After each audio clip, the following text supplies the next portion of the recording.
भाई जो गुरु वचन पे डट गए, कट गए फंद 84 के।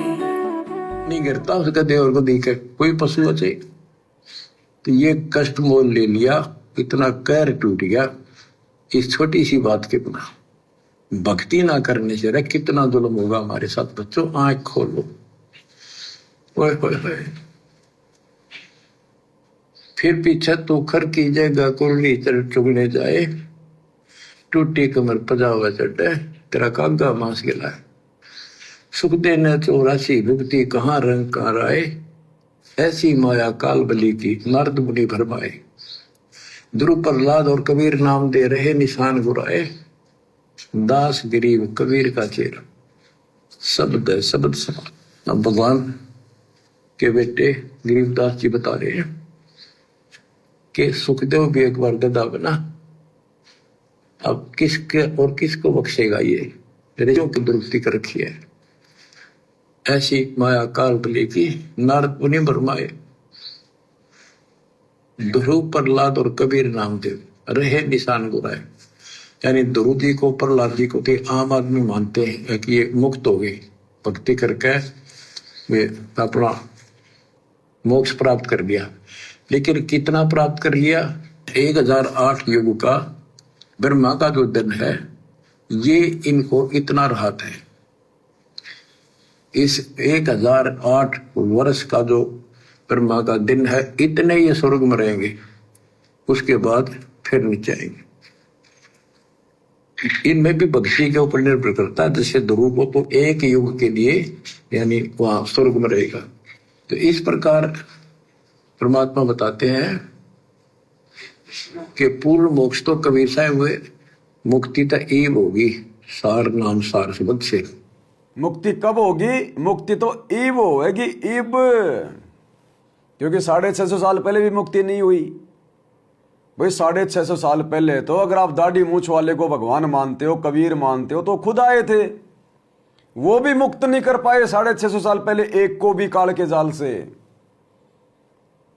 तो अब ये जो मुक्त होने वाला समय है, जो कलयुग की बिचली पीढ़ी का समय है, काल का भयंकर प्रेशर है, जब 650 साल पहले खुद भगवान आके मुक्त नहीं कर पाया, तो वर्तमान इस जोर वाले समय में क्या भगवान किसी आत्मा को भिजवा के जीवों को पार करवा देगा?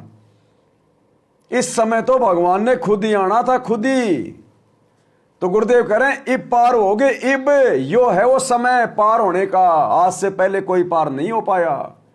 चारों युगों में यदि मोक्ष प्राप्त कोई करता है तो कलयुग की पिछली पीढ़ी में करता है, क्योंकि ये निर्धारित समय होता है परमात्मा का, भक्ति युग है ये।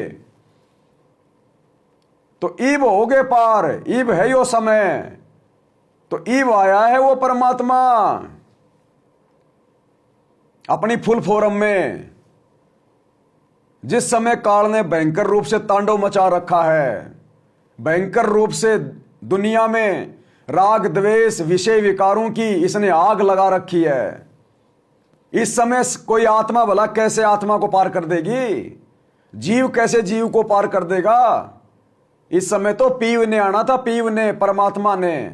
तो वो सतगुरु रामपाल जी आ चुके हैं, स्वयं पीव परमात्मा। कि पूर्ण मोक्ष तो कबीर साहब हुए, मुक्ति तो ईब होगी सार नाम सार शब्द से। धर्मदास मेरी लाख दुआई, सार शब्द की दीवार न जाए, मूल ज्ञान कहीं बाहर न जाए। अभी तक ये सार नाम सार शब्द परमात्मा ने किसी को बताया नहीं था। 650 साल पहले परमात्मा ने क्या कहा? धर्मदास मेरी लाख दुआई, मूल ज्ञान कहीं बाहर न जाई। यानी मूल ज्ञान देना कब था? अब वर्तमान में। तो मूल ज्ञान कौन दे सकता है? परमात्मा। अरे मूल ज्ञान कोई आत्मा दे सकती है क्या? आत्मा को तो आवश्यकता है। अरे आत्मा को तो इस मूल ज्ञान की जरूरत है। तो देगा कौन? जो आत्मा से श्रेष्ठ होगा, और आत्मा से श्रेष्ठ फिर भगवान है, परमात्मा है। तो गुरुदेव कह रहे हैं इब मिलेगा मूल ज्ञान, सार नाम सार शब्द, इब होगी मुक्ति।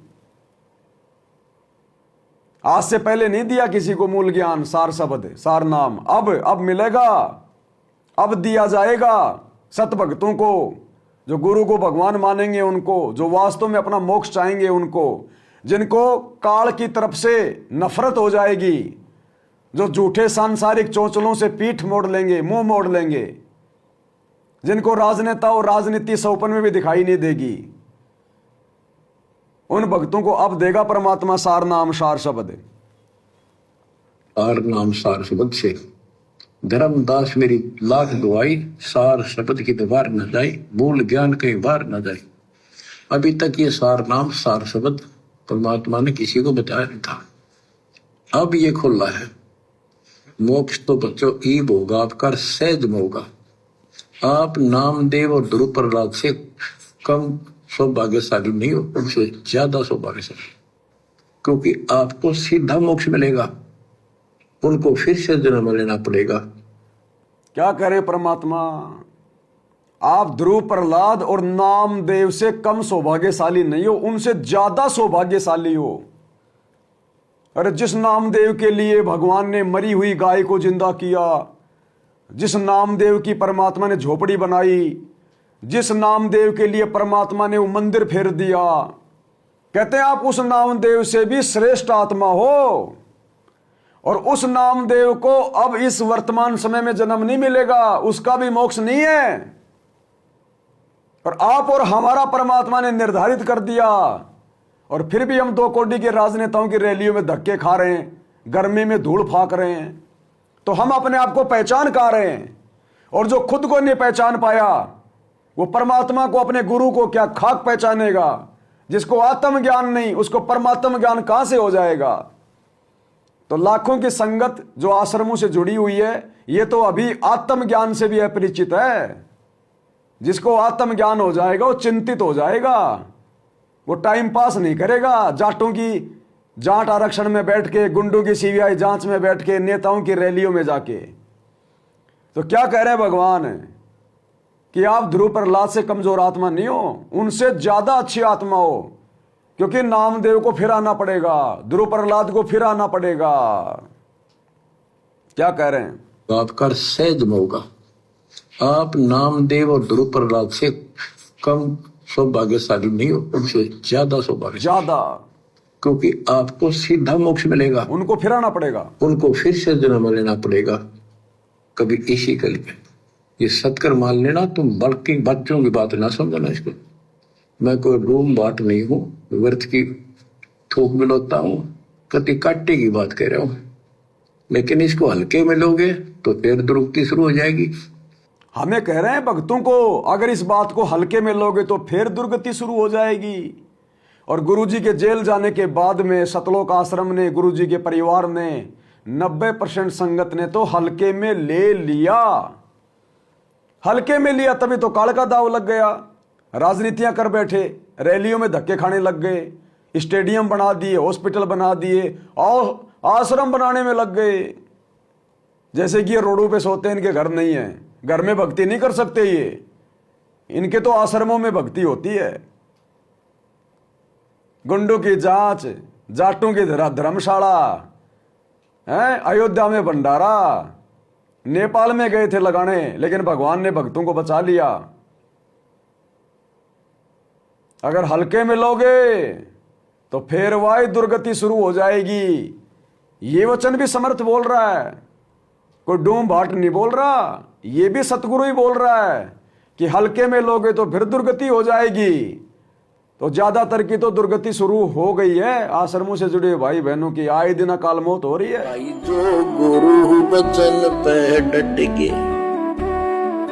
कट गे फंद 84 के, कट गे फंद 84 के, कट गे फंद 84 के।